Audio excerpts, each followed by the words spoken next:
Fundación Libertad y Desarrollo presenta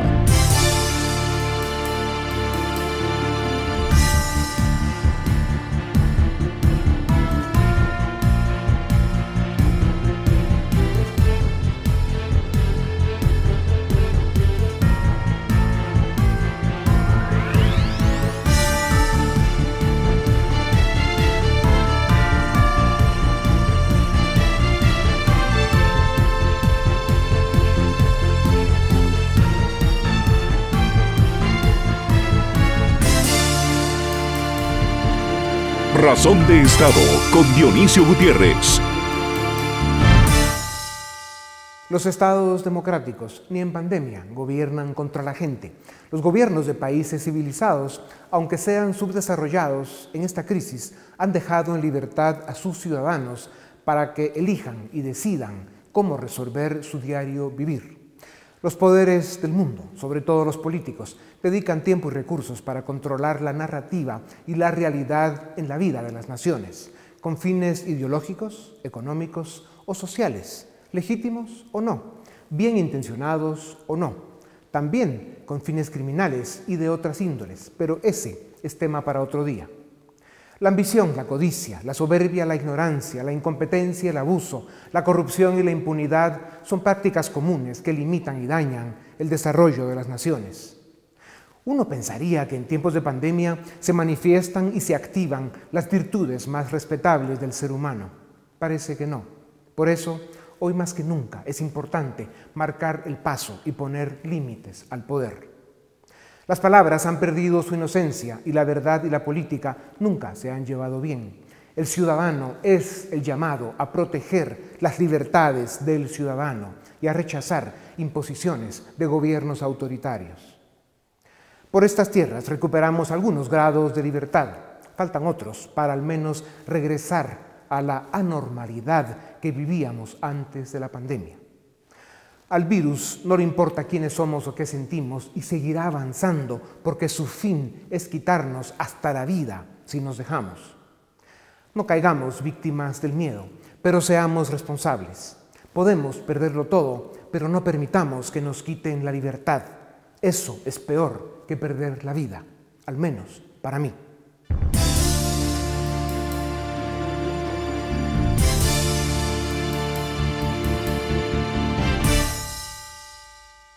De acuerdo con tanques de pensamiento del mundo desarrollado y universidades como la de Oxford en el Reino Unido, hasta el domingo 26 de julio, el gobierno de Guatemala impuso las medidas más severas y restrictivas a las libertades ciudadanas en América Latina, seguido por los gobiernos de Honduras y Argentina.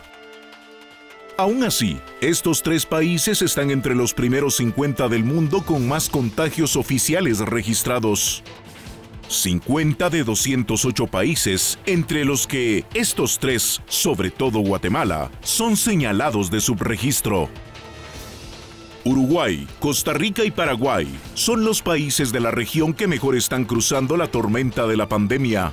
Sus gobiernos han evitado medidas autoritarias o restrictivas de acuerdo con el estudio de Oxford.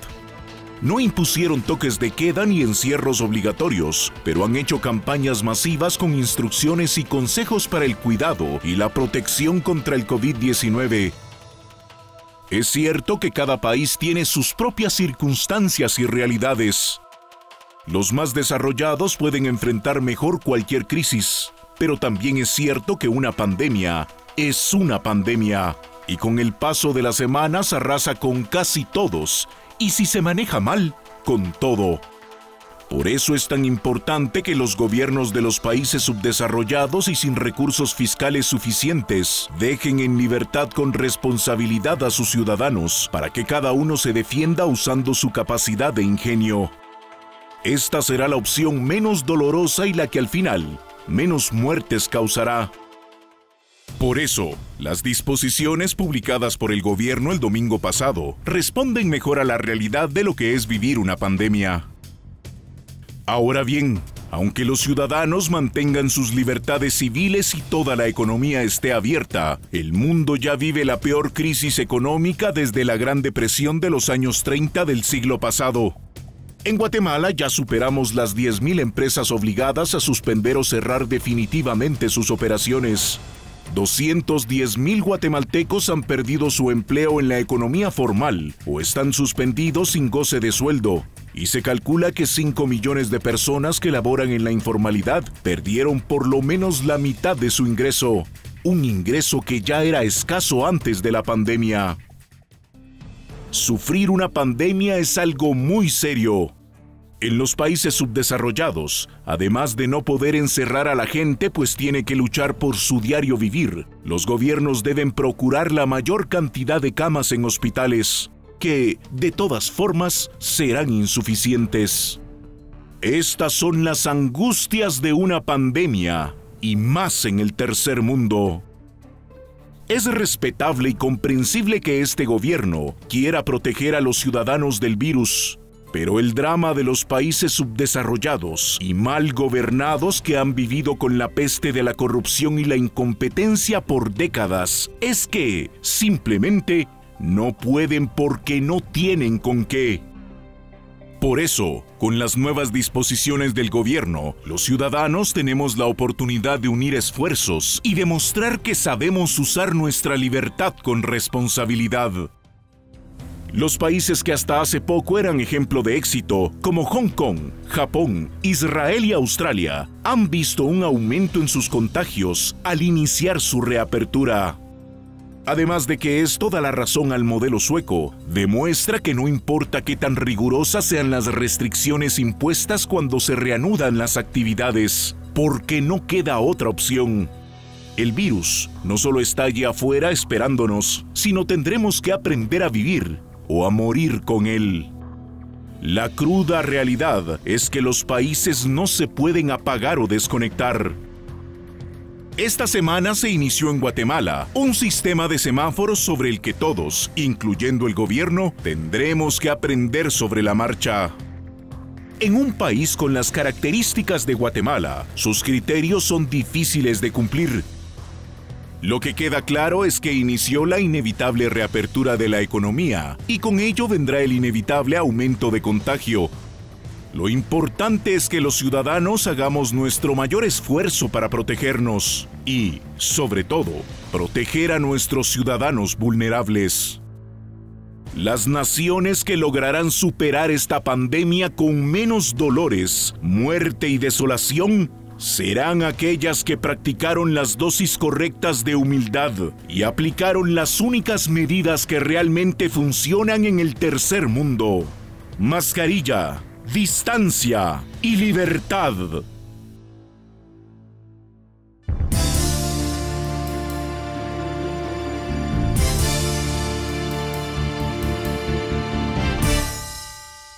Bienvenidos, esto es Razón de Estado y tengo el privilegio de presentarles a don Juan Luis Cebrián Bueno.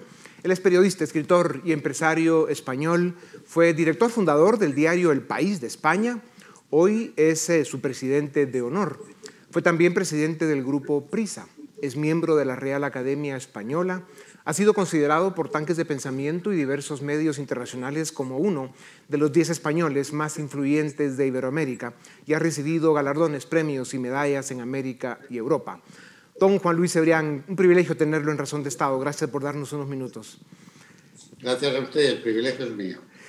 Uno de los dramas de la crisis que vive la humanidad es la fatal arrogancia, casi criminal, de no pocos gobernantes en Iberoamérica que están más preocupados por su imagen y la defensa política de su gestión que en proteger a los ciudadanos de la pandemia y honrar a las víctimas. El mundo no estaba preparado para enfrentar una pandemia y menos los países subdesarrollados, pues no tienen suficientes hospitales ni recursos para ayudar a la gente y si la encierran, la matan de hambre. Lo que queda es enseñar e insistir sobre las medidas de protección y que se use la libertad con responsabilidad. En las primeras semanas de la crisis y entre el sufrimiento y los fallecidos por el virus, el titular de un anuncio de un Ministerio de Sanidad fue "Salimos más fuertes", sobre el que usted comentó: no se pueden pronunciar más mentiras en menos palabras.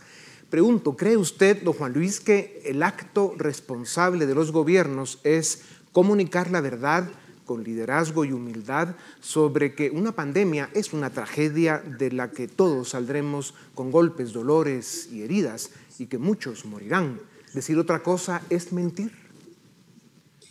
Bueno, yo creo que los gobiernos en general, todos los gobiernos del mundo, los países subdesarrollados, pero los de los países desarrollados también. Estamos viendo lo que pasa nada menos que en los Estados Unidos o en el Reino Unido. Se han visto muy sorprendidos por un fenómeno que no esperaban, aunque muchos habían predecido que se podía producir, y en general la respuesta política ha sido muy pobre. Ha sido mejor en los países de Asia que en Europa o América. Entonces, este mensaje de salimos más fuertes lo hizo el Ministerio de Sanidad español, y yo lo que dije es que, primero, que no habíamos salido todavía, y no hemos salido, y esto va a durar meses y quizás años, puesto que incluso si aparece la vacuna pronto, tardará en producirse y distribuirse masivamente. Y segundo, que no salimos más fuertes, no en España, no en casi ninguna parte del mundo. Ingentes crisis económicas, desempleo masivo, el empleo informal en América Latina va a ser enormemente castigado, está siendo castigado ya, aumento de la pobreza en muchas regiones y del hambre, por lo tanto, y creo que los gobiernos han tratado de infundir confianza a la población, pero no se le infunde confianza a la población mintiendo. Don Juan Luis, hay ciertas actitudes o comportamientos que provocan que la crisis tenga un impacto negativo aún mayor del que está dejando el mismo virus. Uno es la falta de humildad en el mundo científico para reconocer que no saben suficiente sobre el virus, que estamos aprendiendo sobre la marcha, a prueba y error, y que la crisis de salud será de larga duración, como usted decía, pues este es un virus nuevo para el que no hay medicinas ni vacuna. El otro comportamiento lo tienen muchos gobiernos imponiendo medidas autoritarias y restricciones a las libertades civiles que están haciendo más daño que la misma enfermedad. Como usted sabe, en América Latina más de la mitad de la gente trabaja en la economía informal. En Guatemala es el 70%. Todos ellos trabajan en la mañana para comer en la tarde. Necesitan libertad o mueren de hambre. Los gobiernos no tienen cómo apoyarlos. ¿Por qué el comportamiento poco modesto del mundo científico y las actitudes autoritarias de muchos gobiernos pueden provocar que esta pandemia sea una tragedia humana aún más severa de lo que ya es? Bueno, yo en el mundo científico haría distinción. Así como creo que los gobiernos en general no han sabido responder, con excepciones, obviamente, el mundo científico creo que en algunos sectores, en algunos países, sí ha funcionado razonablemente. Lo que pasa es que no ha sido escuchado. Pondría, por ejemplo, el caso del doctor Fauci, que es el asesor de la Casa Blanca a este respecto y que lo ha sido con los presidentes anteriores, desde Bush hasta nuestros días, que es un estupendo epidemiólogo, pero no ha sido escuchado por los dirigentes de la Casa Blanca. Y así yo creo que ha sucedido en muchos países. En otros, efectivamente, los científicos han demostrado una ignorancia total, pero además una falta de humildad absoluta a la hora de reconocer esta ignorancia, ¿no? Ya. Don Juan Luis, la política en el mundo no pasa por su mejor momento. La clase política necesita renovación, modernización y sobre todo volver a los valores que nunca debió dejar.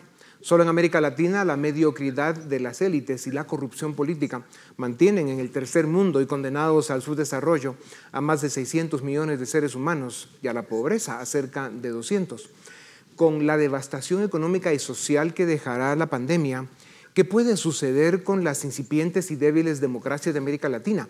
¿Cuántas décadas puede atrasar el desarrollo si es que este alguna vez estuvo en la agenda de la élite política?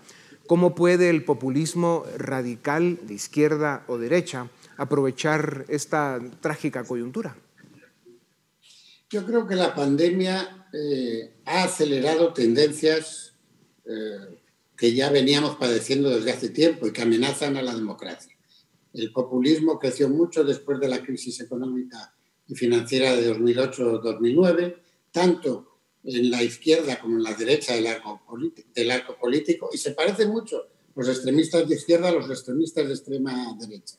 Y, por lo tanto, las amenazas a la democracia existían ya, se han visto incrementadas por las tendencias autoritarias de los gobiernos con pretexto o por motivo de la lucha contra la pandemia.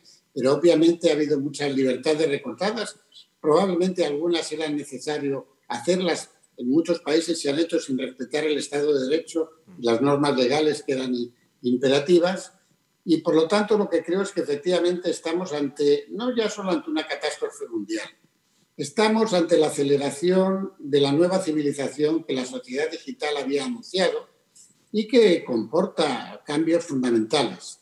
Entonces tenemos, la democracia ha perdido prestigio. Hemos visto que países dictatoriales como los países comunistas de Asia han contestado, han tenido mejor respuesta a la pandemia, y la democracia ha perdido prestigio respecto a la eficacia. Creo que es obligación de todos los demócratas del mundo demostrar que la democracia es más eficaz que las dictaduras, que la pérdida de libertad es siempre no solo una pérdida de libertad, sino de bienestar, de esperanza y de futuro para los pueblos. Y, por lo tanto, creo que tenemos que estar advertidos de que no estamos en un buen momento para el futuro democrático. Y todo lo que se haga para defender el desarrollo en democracia, como lo hace, por cierto, la Fundación Libertad y Desarrollo, creo que es muy necesario en estos momentos. Pues gracias, don Juan Luis. Y hablando precisamente de la nueva civilización, los medios de comunicación y la libertad de expresión también pasan por un momento difícil y de amenazas que pueden cambiar la cara de la prensa libre e independiente en el mundo occidental. La revolución tecnológica tiene varios años de forzar y promover una transformación que sigue pendiente.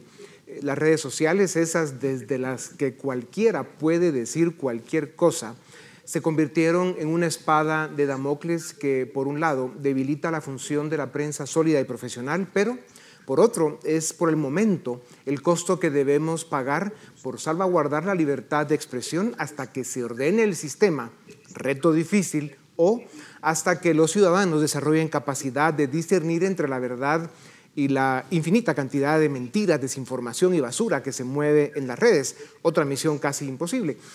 La pandemia, don Juan Luis, está acelerando la inevitable transformación por razones financieras y porque demasiados gobiernos están aprovechando la crisis para asfixiar libertades.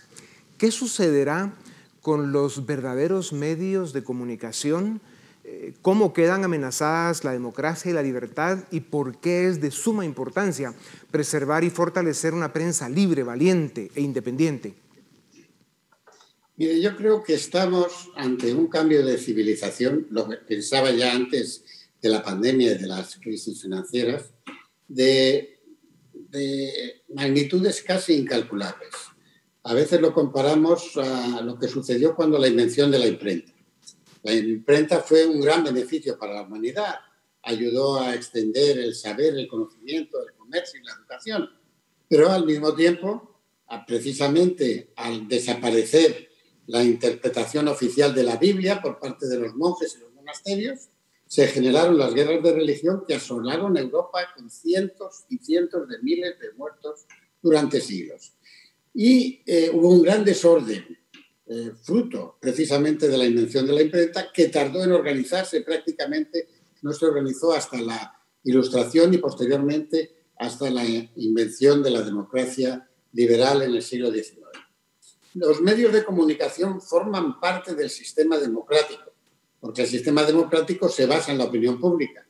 Y el problema que tenemos ahora es que, igual que la imprenta generó muchos beneficios, pero un enorme desorden, la sociedad digital está generando muchos beneficios, pero un nuevo desorden que no sabemos cómo controlar todavía. Y la opinión pública ya no se forma exclusiva ni prioritariamente con los medios de comunicación tradicionales, con los periódicos, las radios y las televisiones, que de alguna manera formaban y forman parte del sistema democrático, sino que se forma a veces a través de las redes sociales, donde se escuchan toda clase de mentiras, bulos, etcétera, etcétera. Vamos a tener que convivir algún tiempo con este desorden.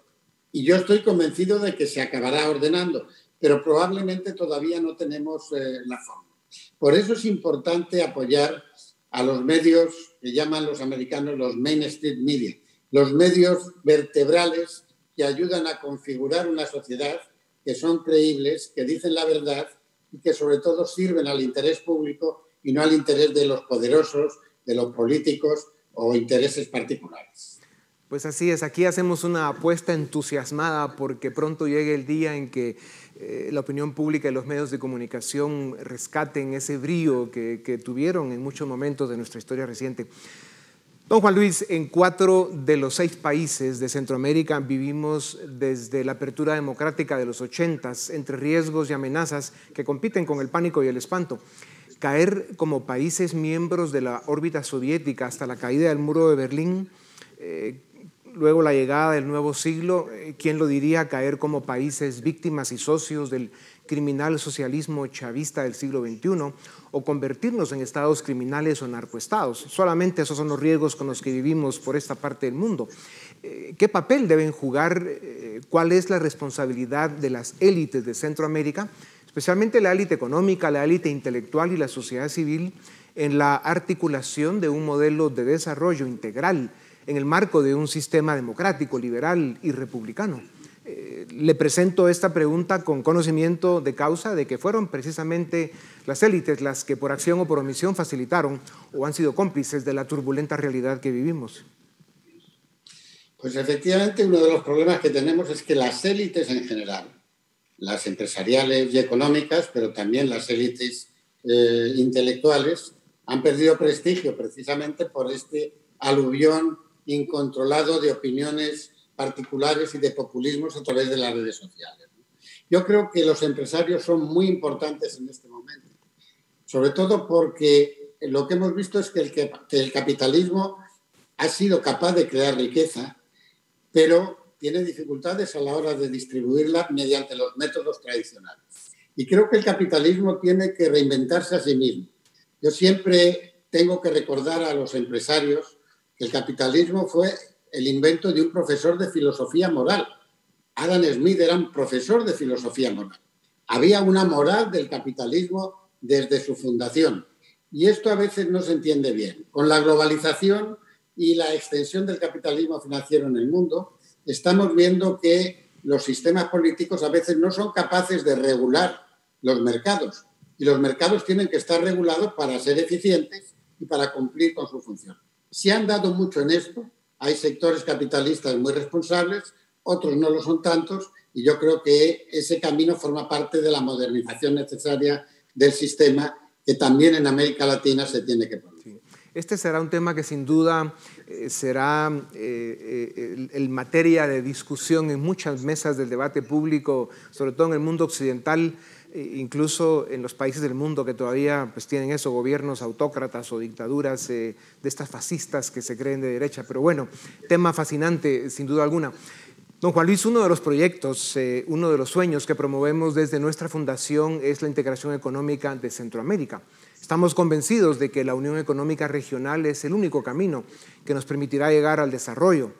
Somos pequeños países sin economías de escala, sin certeza jurídica y poco atractivos para la inversión. Estamos condenados a vivir congelados en el tiempo del subdesarrollo y la mediocridad. ¿Cómo se ve este proyecto, este desafío, desde la mente de un gran intelectual iberoamericano que a pesar de su juventud lo ha visto casi todo desde la transición a la democracia en España, la Guerra Fría, de la cual Centroamérica fue uno de los trofeos, hasta las fallidas aperturas democráticas de nuestros países? Bueno, yo creo que la integración regional, no solo en América Latina, sino prácticamente en todo el mundo, es absolutamente necesaria para competir y para desarrollarse en el mundo del futuro. Y obviamente una integración regional de Centroamérica y el Caribe parece que debería beneficiar enormemente tanto las libertades políticas como el desarrollo económico de esas áreas. Creo que desgraciadamente esos empeños de integración regional en América Latina han sido boicoteados por posiciones ideológicas extremas de un signo o de otro, por intereses nacionalistas o por avaricia personal de determinados gobernantes, avaricia política o avaricia económica, según los casos. Pero creo que es un empeño que merece la pena y que Guatemala, por decir Guatemala, pero Honduras o El Salvador, integrados en una región centroamericana, podrían ofrecer mayores esperanzas de desarrollo y de futuro a sus poblaciones. Sin duda alguna. La corrupción ha sido otro factor determinante en el bloquear o sabotear el esfuerzo integracionista, porque, claro, hay gobiernos que están formados por estos grupos políticos que se van turnando un poco el paso por el poder, pero son parte de una misma mafia que al final lo que hacen es tener el poder como un botín. Es terrible. Ojalá que algún día podamos celebrar esa integración económica como en su día lo hizo Europa y que a pesar de los problemas sigue siendo una gran oportunidad para la Unión Europea. Don Juan Luis, España es uno de los países del mundo a los que en sus primeros golpes la pandemia sacudió de forma severa. El gobierno impuso un cierre muy riguroso y puso restricciones implacables a las libertades de los españoles. Después de cuarentenas y encierros llegó la inevitable hora de la apertura y el contagio tomó de nuevo velocidad. ¿Está viviendo España la realidad a la que se enfrenta el mundo entero en una pandemia que implica tener que aprender a vivir con el virus? Pues es imposible apagar o desconectar un país y lo que toca es cuidarse y ejercer la libertad con responsabilidad. Bueno, en España ha habido el debate sobre primero la salud y luego la economía, o primero la economía y luego la salud. Realmente es un debate falso.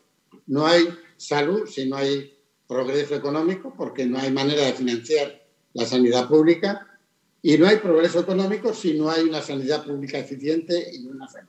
En España el gobierno reaccionó tarde y mal y estamos padeciendo ahora una segunda oleada de transmisión comunitaria y efectivamente se entrecruzan los intereses cortoplacistas de los gobiernos, algunos de los cuales se están enfrentando elecciones. Ha habido elecciones en Galicia, en el País Vasco, las va a haber en Cataluña, y los intereses electorales y personales de los líderes políticos, a veces para deformar los planes y el consenso necesario entre las fuerzas políticas y las fuerzas sociales para luchar contra un enemigo común como es la pandemia. Yo diría que en España no lo estamos haciendo bien. Hay una enorme fragmentación política, una enorme confrontación por parte de los líderes políticos y hay que decir que en España, como en otros países, padecemos un deterioro de la clase política, una mediocridad política muy grande. Don Juan Luis, para terminar y muy brevemente, en uno de sus extraordinarios libros, El fundamentalismo democrático, nos da un grito de alerta sobre las tendencias totalizadoras, absolutistas y demagógicas de gran parte de los poderes que operan hoy en el mundo, hablando de los políticos y otros poderes, y denuncia cómo la democracia está siendo adulterada y malversada para proteger intereses y manías de clases dominantes. ¿Por qué es tan importante, y más en el mundo de hoy, fortalecer la línea de defensa de la democracia, la división de poderes y la libertad? Bueno, es importante porque la libertad es un bien muy preciado. Las nuevas generaciones en muchos países, concretamente en el mío, no aprecian tanto la libertad porque la han tenido desde que nacieron. Los que vivimos bajo el régimen de Franco sabemos cuán importante es la libertad y cuánto sufrimiento de todo género, personal, económico, etcétera, genera la ausencia de libertad, ¿no? El problema es que la democracia es un régimen imperfecto. La democracia no es un régimen que resuelva todo. La democracia reconoce los conflictos, pero sin democracia, digamos, no se puede avanzar. La democracia no es la solución a los problemas, es la condición para que los problemas se puedan negociar, se puedan resolver sin ejercer la violencia, sin conflictos armados, a través del diálogo, el consenso y la negociación. Eso es lo propio de la democracia. Bueno, pues don Juan Luis, muchísimas gracias por su tiempo. Un privilegio para Razón de Estado el haberlo tenido con nosotros y esperamos volverlo a ver muy pronto y idealmente en persona. Así que muchas gracias a ustedes también. Gracias. Esto es Razón de Estado.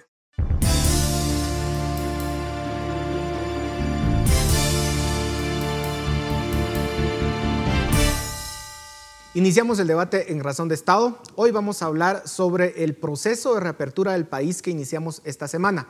Y para ello contamos con dos invitados. En primer lugar, Roberto Ardón, director ejecutivo de CACIF, y Rodolfo Mendoza, analista y director de estrategia de Diestra. A ambos, muchas gracias por estar en esta noche en Razón de Estado.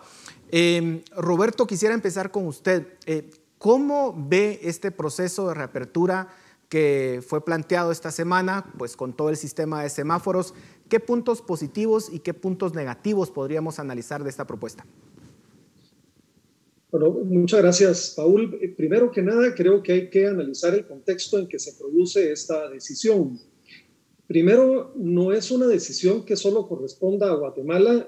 El mundo está en un proceso importante de aperturas y en el caso de Guatemala hay que recordar que estábamos alcanzando ya un nivel de confinamiento parcial bastante prolongado, si no uno de los más prolongados del planeta en comparación con otros países. Así que ciertamente son decisiones de Estado difíciles, pero que tienen necesariamente que tomarse para, digamos, retomar el curso normal de la sociedad y particularmente el tema relacionado con los ingresos de las familias y de los trabajadores, que eso es lo que motiva precisamente a la apertura. Entonces, por un lado, consideramos que era importante llegar a este momento. Por el otro, nosotros siempre hemos insistido en que esta apertura debe ser cuidadosa y progresiva, es decir, tenemos que asegurarnos que los ciudadanos todos cumplamos con las normas de bioseguridad y de protección personal,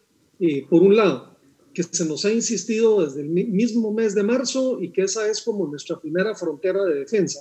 Y lo segundo, cuando hablamos de progresiva, es porque obviamente también hay actividades que deben ir llevando un proceso, un curso de apertura, y nosotros hemos colaborado en la elaboración de las distintas guías y los protocolos que van a seguir las empresas en este proceso.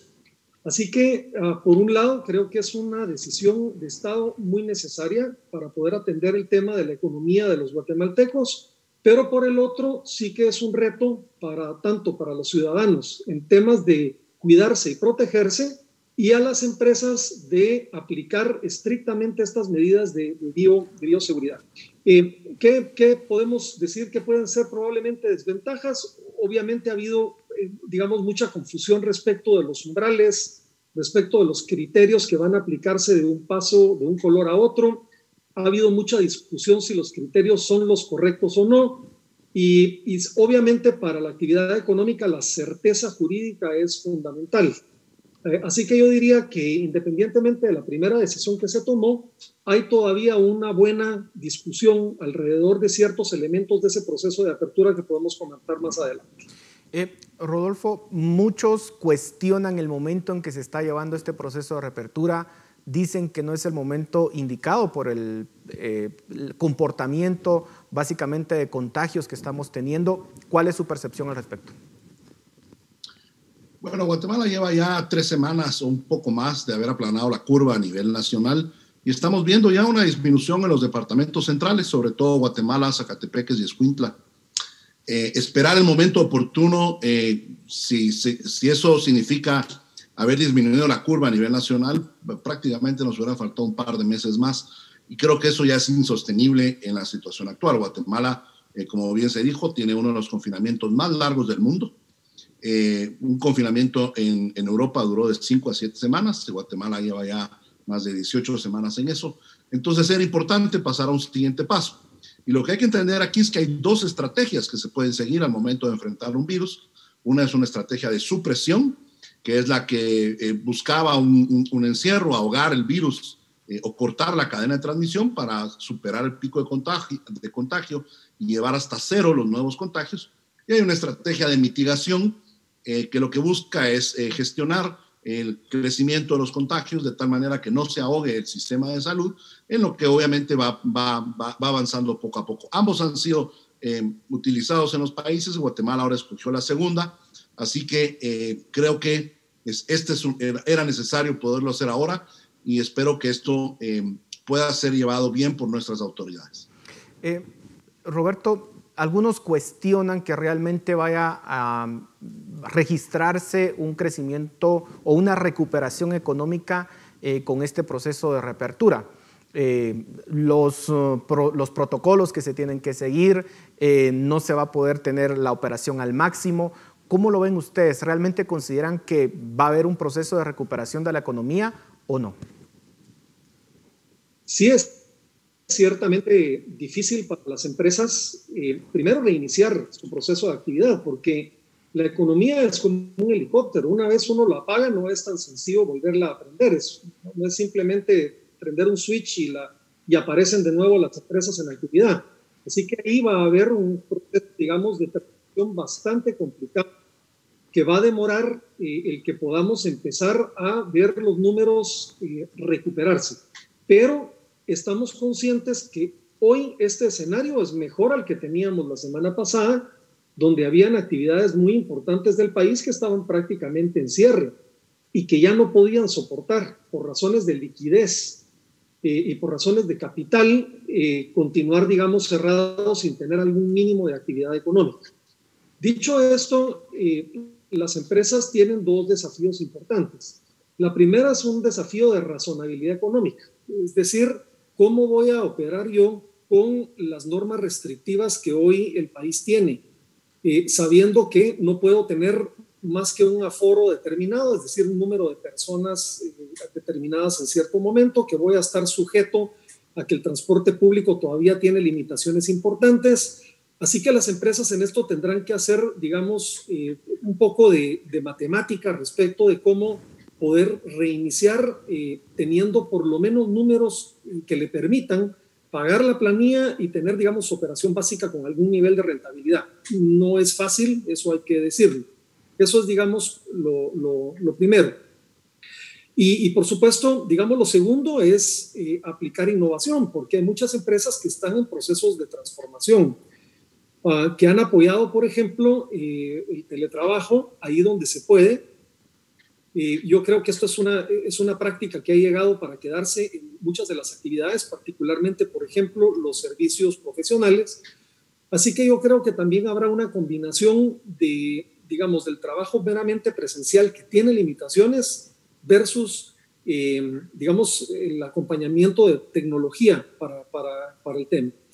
No es fácil, ciertamente es difícil, tenemos que tratar de conseguir que los números de contagio se logren controlar y permitir que vayamos avanzando en las etapas para que las empresas puedan tener un margen mucho mayor de comodidad para poder realizar su trabajo, siempre, por supuesto, con las medidas de bioseguridad necesarias. Y precisamente con la tasa de contagio quisiera preguntarle, Rodolfo, ¿cómo ve que se va a comportar en los próximos meses? Porque lo que hemos visto es que en los países que han comenzado este proceso de reapertura de la economía, se han incrementado las tasas de contagio. En Estados Unidos es muy claro, en España también. Entonces, claramente aquí hay unos parámetros de cómo pasar de rojo a naranja y de naranja a amarillo y bueno, los colores, pero la perspectiva sería que comience a incrementarse nuevamente la tasa de contagio en los próximos meses y cuáles serían los escenarios en ese, pues si se cumplen. Bueno, es normal esperar que los contagios crezcan. Los contagios iban a crecer, no importa qué hubiéramos hecho. Si nos hubiéramos quedado en toque de queda y con el pico y placa, igualmente los contagios o los casos hubieran crecido. Seguramente en 2 semanas hubiéramos visto un aumento debido a que los departamentos del noroccidente y los departamentos de oriente están viniendo al alza. Es normal esperar en el país más casos. Ha pasado en todo el mundo y esto es no por el tipo de apertura que estamos llevando, esto es porque tenemos un virus que tiene un alto y acelerado factor de contagio y no tenemos nosotros defensas en nuestro cuerpo. Hay que esperar hasta el momento que haya una vacuna para que esto llegue a cesar. Así que hemos visto en los países que mejor lo han hecho. Japón es un ejemplo, cómo la curva vuelve a ascender. Es normal el número de casos, pero también es importante mencionar otros 2 factores. El ritmo de crecimiento ha descendido. Vimos un ritmo de crecimiento muy acelerado en el mes de marzo y ahora lo que estamos viendo en el mes de julio es mucho más moderado. Posiblemente vas a ver números más altos de contagio, pero en un tiempo más largo. Lo otro, y creo que esta es la buena noticia, es que el índice de la tasa de fatalidad ha disminuido drásticamente. Y voy a usar ahí el ejemplo de Estados Unidos. Nueva York tuvo su auge en marzo y durante abril y tuvo una tasa de fatalidad del 10%. Florida, que está teniendo su auge ahora en julio, tiene más casos ahora que Nueva York, pero su tasa de fatalidad es casi 10 veces menor que la de Nueva York. Y la razón de eso es que estamos teniendo mejores protocolos de medicina, se están usando mejores tratamientos y hay mucha más experiencia, además de que hay una atención primaria ahora mucho más fortalecida en cada uno de los países. Entonces, si bien es cierto, podemos ver que van a crecer los casos, también es cierto que podemos ver que van a crecer a un ritmo más lento de lo que vimos en un inicio y que su impacto en vidas humanas será mucho menor.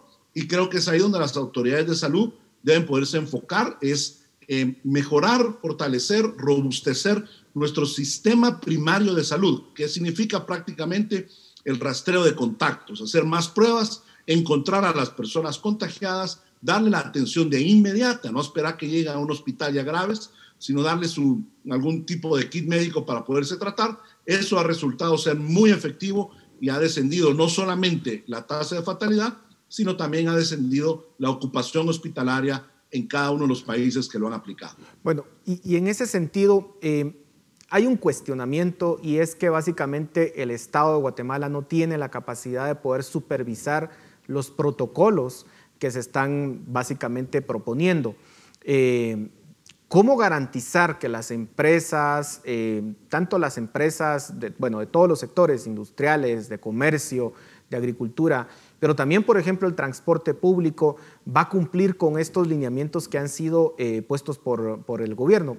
Roberto, ¿cuál es su opinión al respecto? Sí, muchas gracias, Paul. Primero solo quisiera añadir algo a lo que bien ha mencionado Rodolfo. Y es que muchas veces las comparaciones también son complicadas porque en muchos países donde se han visto rebrotes importantes, también son países donde, por ejemplo, no se ha exigido la obligatoriedad del uso de mascarilla. Lo que uno ve son lugares públicos muy concurridos donde nadie está usando mascarilla y eso obviamente tiene un factor de posibilidad de contagio muy superior a sociedades en donde hay una obligatoriedad de tomar esas medidas de seguridad que son la primera barrera, digamos, de acceso de la enfermedad a nuestro sistema respiratorio. Entonces, quería agregar este elemento porque creo que se ha tomado la decisión acá de que tenemos que continuar con esas medidas de bioseguridad obligadas para los ciudadanos. Dicho eso, en el tema de los protocolos, nosotros hemos hecho varias iniciativas. La primera era ayudar a trabajar con la administración pública para que todos los sectores del país que van desde industrias hasta servicios como los gimnasios, contaran con protocolos adecuados. Y cuando digo protocolos adecuados, es protocolos que se adapten a la situación, condición y particularidad de cada actividad, porque no es lo mismo tener una actividad, digamos, de línea de producción que un servicio como puede ser, por ejemplo, un restaurante. Entonces, la primera tarea era ayudar a hacer estos matices para que cada actividad tenga su propia definición de protecciones adecuadas. Eso es lo primero. Lo segundo es la labor de divulgación que tienen que hacer las cámaras. En esto hay un compromiso formal del CACIF y de todas sus organizaciones para que las empresas conozcan estos protocolos y no solo los protocolos, sino las normas de seguridad que ha publicado el gobierno. Hay dos disposiciones que son importantes en relación a salud y seguridad ocupacional que los empresarios deben conocer. Y lo tercero es que obviamente hay un componente de responsabilidad ciudadana y empresarial, pero por el otro lado hay una labor de fiscalización del Estado también que debe hacerse y que debe hacerse de acuerdo a la ley y de acuerdo a los protocolos adoptados. También estamos en el esfuerzo de que esto pueda hacerse de la mejor manera posible. Siempre hay, por supuesto, Paul, en esto, y en esto hay que decirlo muy horizontalmente, ciudadanos, religiosos, empresarios que probablemente no cumplen normas, bueno, estarán sujetos a las disposiciones que se han establecido por parte del Estado. Pero voy de nuevo, para nosotros es muy importante que la primera frontera de combate a la pandemia es la responsabilidad personal que tenemos empresarios, colaboradores y clientes para que podamos aplicar bien las normas de bioseguridad y podamos reducir el impacto de esta enfermedad en la labor económica. Hay algunos sectores que todavía permanecen muchísimo más restringidos, como es básicamente el sector educativo, universidades, incluso iglesias, sobre todo en la parte en donde están, o en los lugares geográficos en los que el semáforo marca rojo. ¿Cuál es la perspectiva de apertura en estos sectores, Rodolfo? Bueno, en el sistema educativo no se ha dicho nada en Guatemala al respecto, nada más incluido de que todavía van a permanecer cerrados. A nivel mundial han habido dos posturas muy encontradas una de la otra. La postura que sigue Guatemala es la que el sistema educativo debería ser uno de los últimos sectores en regresar, porque los niños, aunque no sufran ellos tanto daño del contagio, sí son grandes transmisores. Eso es lo que han hecho países tal vez más latinos, llamémosle así, sobre todo en Europa, lo vemos en Italia, en España. Y hay una segunda postura, que es la que dice que los niños no solo no se contagian, si lo puedes ver al ver las gráficas de las edades de personas contagiadas, se contagian muy poco y transmiten muy poco. Y esa es la postura que ha seguido países como Alemania, como Austria, Dinamarca, Suecia, y que ha querido seguir Trump en Estados Unidos. Y esto lo que promulga es que las escuelas deberían ser lo primero en regresar porque permiten la reactivación económica.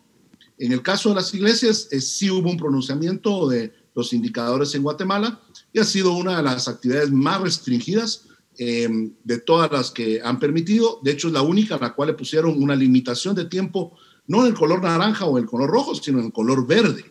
En el color verde le han puesto una restricción de 30 minutos máximo a las actividades religiosas. Yo creo que eso va a sufrir un ajuste seguramente porque no hace sentido, digamos, a los parámetros internacionales. No hay países donde se haya puesto eso anteriormente, ni tampoco hace sentido lógico o sensato. Por ejemplo, una ceremonia de matrimonio en color verde, estamos hablando, no puede durar más de 30 minutos, pero si se hace una celebración, una fiesta de esa misma boda, esa fiesta en un lugar cerrado no va a tener limitación de tiempo. Entonces no hace sentido este tipo de cosas y creo que ya ha habido, digamos, un pronunciamiento, una denuncia de esto y seguramente será revisado y será ajustado para permitir la actividad de la iglesia, que en un país como el nuestro sí es una actividad esencial para la gran mayoría de guatemaltecos. Se nos está terminando el tiempo y quisiera hacer este planteamiento, Roberto, y es que posiblemente, como muy bien se planteaba, vamos a tener un incremento en casos, en el nivel de contagio en los próximos meses.